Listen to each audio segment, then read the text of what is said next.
More than 50 years ago, the U.S. government ended Project Blue Book, an effort to catalog and understand sightings of objects in the air that could not otherwise be explained.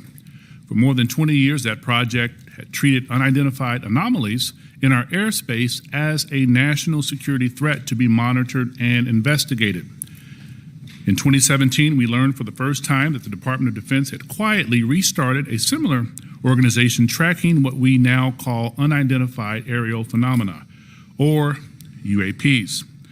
Last year, Congress rewrote the charter for that organization, now called the Airborne Object Identification and Management Synchronization Group, or AIM-SOG for short. Today, we will bring that organization out of the shadows. This hearing and oversight work has a simple idea at its core. Unidentified aerial phenomena are a potential national security threat, and they need to be treated that way. For too long, the stigma associated with UAPs has gotten in the way of good intelligence analysis. Pilots avoided reporting or were laughed at when they did. DoD officials relegated the issue to the back room or swept it under the rug entirely, fearful of a skeptical national security community. Today, we know better. UAPs are unexplained, it's true, but they are real. They need to be investigated, and many threats they pose need to be mitigated. Undersecretary Moultrie, Mr. Breve, thank you for coming today. First, we need you to update us on the status of AIM-SOG. The legislation creating it was passed in December. The deadline for implementation is fast approaching, but the group does not even have a named director. We need to know, sirs, the status of the organization and the obstacle to getting it up and running. Secondly, you have to convince the audience today, and most especially our military and civilian aviators, the culture has changed. That those who report UAPs will be treated as witnesses, not as kooks. Thirdly, you need to show us, Congress, and the American public whose imaginations you have captured. You are willing to follow the facts where they lead. You know, we fear sometimes that the DoD is focused more on emphasizing what it can explain, not investigating what it can't. I'm looking for you to assure us today that all conclusions are on the table. One final note, we are mindful today that AIM-SOG is not starting from scratch. This is the third version of this task force in DoD, and civil society groups like the Mutual UFO Network, Mr. Corbell and others have been collecting data on this issue for years. I hope you'll explain how you can leverage the knowledge and experience of our prior work on this matter to move the AIM-SOG along. The last time Congress had a hearing on UAPs was half a century ago. I hope that it does not take 50 more years for Congress to hold another, because transparency is desperately needed. I now turn to Ranking Member Crawford for comments he'd like to make. Thank you, Mr. Chairman. Honorable Moultrie and Mr. Breve, thank you for coming here today. We appreciate it to begin the open dialogue between Congress and the executive branch on this important topic. While this topic evokes creative imaginations of many, aside from all the hype and speculation, there are important underlying issues posed by UAPs. Despite the serious nature of this topic, I have to say I'm more interested in our understanding of Chinese and Russian hypersonic weapon development, or understanding why this administration was so slow to share actionable intelligence with the Ukrainians. However, inasmuch as this topic may help us better understand unknown activities of Russia and China, I am on board. The intelligence community has a serious duty to our taxpayers to prevent potential adversaries such as China and Russia from surprising us with unforeseen new technologies. As overseers of the intelligence community, this committee has an obligation to understand what you are doing to determine whether any UAPs are new technologies or not. And if they are, where are they coming from? In general, the IC spends much of its time and resources trying to understand what we call known unknowns. When it comes to foreign nations' weapons systems and sensors, known unknowns are those features that we don't fully understand yet. The challenge associated with UAP is that they are completely unknown and require a more expansive collection and analysis effort. The intelligence community must balance addressing known threats to our national security with preventing technical surprise. We must continue to follow the facts where they lead us and ensure that there are no technical surprises. objectives. The IC must take it seriously when there are credible observations of phenomena that seem to perform in ways that could pose a threat to safe flight operations, or they could be signs of a foreign adversary's attempt to develop a strategic technological surprise against the United States. It's also essential that our pilots and others feel they can report UAPs they observe without any stigma for doing so. This is the open, unclassified portion of our hearing. We'll have a closed, classified part later. It's important for the public to know that the classification of information exists to protect national security, not to try to hide the truth. When we're trying to determine if any UAPs are new technologies being developed by foreign governments, we are inevitably going to run into classified information about what new systems and technologies we do know are in the works here or abroad. But where information does not risk national security, it should be shared with our allies and the public when feasible. I hope that we can have your assurance to this end today. It's my hope that the intelligence community will continue to try to determine the nature of UAPs we've observed and will keep Congress fully apprised of all developments. I look forward to this hearing and continued dialogue and oversight with the intelligence community on this topic. And with that, I yield back. Gentleman yields back, and now we'll turn to our distinguished chairman, Adam Schiff, for any comments he wishes to make. Thank you, Chairman Carson, for holding this open hearing on unidentified aerial phenomenon and for your leadership on this issue. Holding a portion of our discussion today in open session is critical to the cause of transparency and openness, which was Congress's intent in authorizing and funding this new task force. The larger effort that is being undertaken to study and characterize UAP reports is an important step towards understanding these phenomenon, what we know and don't know. And I look forward to hearing more during both the open session and the closed setting about how DoD and the IC are undertaking that task. UAP reports have been around for decades, and yet we haven't had an orderly way for them to be reported without stigma and to be investigated. That needs to change. UAP reports need to be understood as a national security matter, and that message needs to go out across DoD, the IC, and the whole of the U.S. government. When we spot something we don't understand or can't identify in our airspace, it's the job of those we entrust with our national security to investigate and to report back. That is why it's important that we hold this open hearing for the public to hear directly from the Department of Defense on the steps it's taking to track, analyze, and transparently communicate the work that is being done on this issue. It is also the responsibility of our government and this panel to share as much as we can with the American people, since excessive secrecy only breeds distrust and speculation. I look forward to hearing how the UAP task force is being stood up, what challenges they still face, and how this committee can make sure the task force is able to shed light on one of the world's most enduring mysteries. I thank you gentlemen for your work, and be very interested to hear what you have to say. To me, among the most fascinating questions are these phenomena that we can measure. That is, instruments report there is something there. It is not the human eye confusing objects in the sky. There is something there, measurable by multiple instruments, and yet it seems to move in directions that are inconsistent with what we know of physics or science more broadly. And that to me poses questions of tremendous interest and as well as potential national security significance. So we look forward to hearing what you're able to report to us today in open session, and I want to thank Chairman Carson again for his extraordinary leadership on this issue, and I yield back. Chairman yields back. Thank you. With that, we will start our hearing. Under Secretary Moultrie, the floor is yours, sir. Be here with you today to address your questions regarding unidentified aerial phenomenon, or UAP. What are UAP? Put simply, UAP are airborne objects that, when encountered, cannot be immediately identified.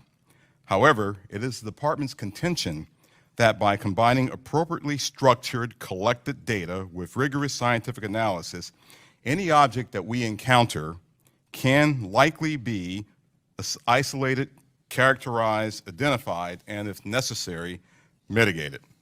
With regard to the importance of transparency, the department is fully committed to the principle of openness and accountability to the American people. However, we are also mindful of our obligation to protect sensitive sources and methods. Our goal is to strike that delicate balance, one that enables us to maintain the public's trust while preserving those capabilities that are vital to the support of our service personnel.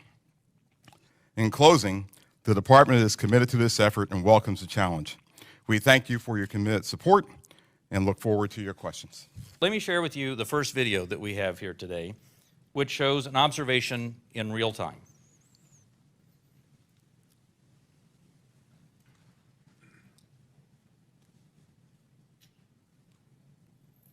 There it was.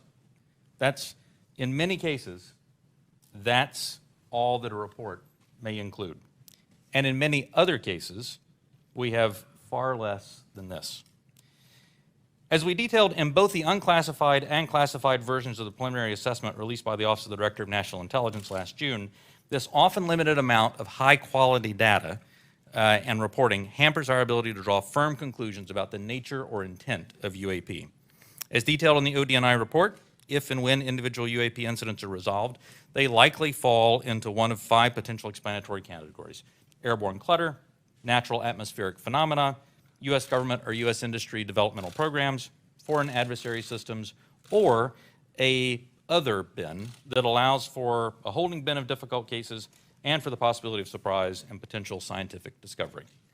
Let me show you a couple of another video and image taken years apart in different areas. In this video, U.S. Navy personnel recorded what appears to be triangles, some flashing, recorded several years ago, off the coast of the United States. This was recorded while the U.S. Navy ship observed a number of small unmanned aerial systems in the area. And importantly, the video was taken through night vision goggles with a single lens reflex camera. These remained unresolved for several years.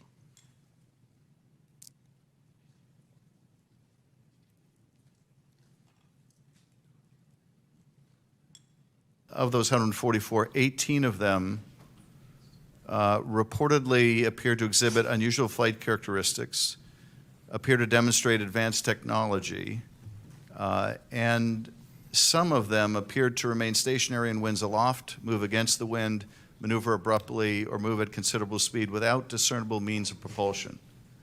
That's pretty intriguing. And if you're able to answer this in this setting, are we aware of any foreign adversary capable of moving objects without any discernible means of propulsion? I think I would, without discernible means of propulsion, I would say that we're not aware of any adversary that can move an object without discernible means of propulsion.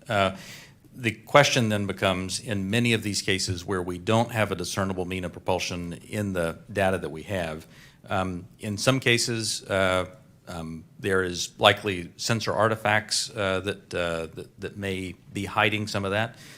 There's certainly some degree of something that looks like signature management that we have seen from some of these UAP, but I would caution. I would simply say that there are a number of events in which we do not have an explanation, and there are a small handful in which there are flight characteristics or signature management that we can't explain with the data that we have. We'll continue. Those are obviously the ones that are of most interest to us. Earlier, when we asked about how you avoid technological surprise, the biggest way you avoid technological surprise is by collecting this type of data and by, importantly, calibrating the assumptions that you go into with how you do that analysis. I'll tell you, within the UAP task force, we have one basic assumption, and that is that generally speaking, our sensors operate as designed. And we make that assumption because many times these are multi-sensor collections.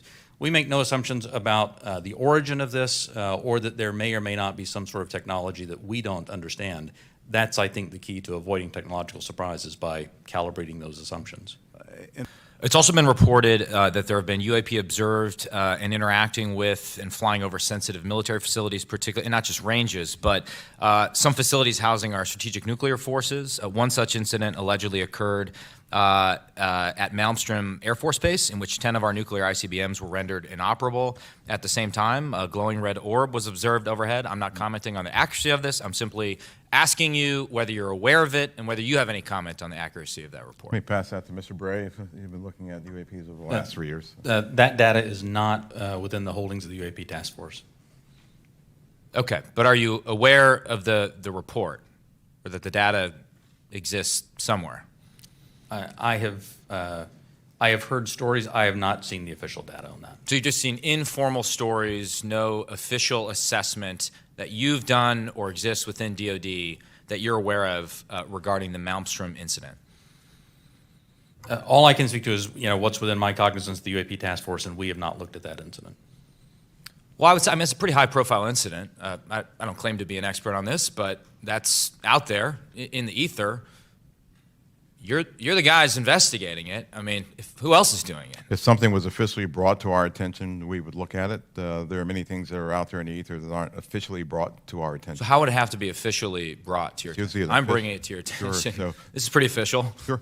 So we'll go back and take a look at it, but generally there is some authoritative figure that says there is an incident that occurred. We'd like you to look at this. But in terms of just tracking what may be in the media that says that something occurred at this time, at this place, there are probably a lot of leads that we would have to follow up on. I don't think we are resourced to do that right now. Well, I don't claim to be an authoritative figure, but for what it's worth, I would like you to look into it. And Sure. if for no other reason, you could dismiss it and say this is not worth wasting resources on. Will do. And have we attempted to communicate with those objects? No. So we don't even put out a alert saying, U.S. Identify yourself. You are, within our flight path or something like that. We haven't said anything like that. We've not put anything out like that. Generally speaking, for example, in the video that we showed earlier, it appears to be something that is, unmanned, appears to be something that may or may not be in controlled flight, and so we've not attempted any communication with that. Okay, so, and I assume we've never discharged any armaments against a UAP, correct? That's correct. How about wreckage? Have we come across any wreckage of any kind of object that has now been examined by you? The UAP task force doesn't have any wreckage that isn't explainable, that isn't consistent with being of terrestrial origin. Do we have any sensors underwater to detect on submerged UAPs? Anything that is in the ocean or in the seas? So I think that would be more appropriately addressed in closed session, sir. Okay. Basically, it sounds like we have a good partnership with FAA, but apart from FAA, we don't have partnerships with other agencies or other entities that might be tracking so that we could enlarge our data set to make comparisons. So we will. So that's the goal of this next effort will be to expand that relationship with the rest of government and the interagency. Right. With that, I want to thank you all for taking the time out. I also want to thank my colleagues on both sides of the aisle for participating in this very historical and important hearing. I think it's one of the few times we can demonstrate some degree of bipartisanship around UAPs and UFOs. So I love it. Appreciate it. Thank you. And we will see you all. We will recess this hearing for the moment and return in a closed session at noon.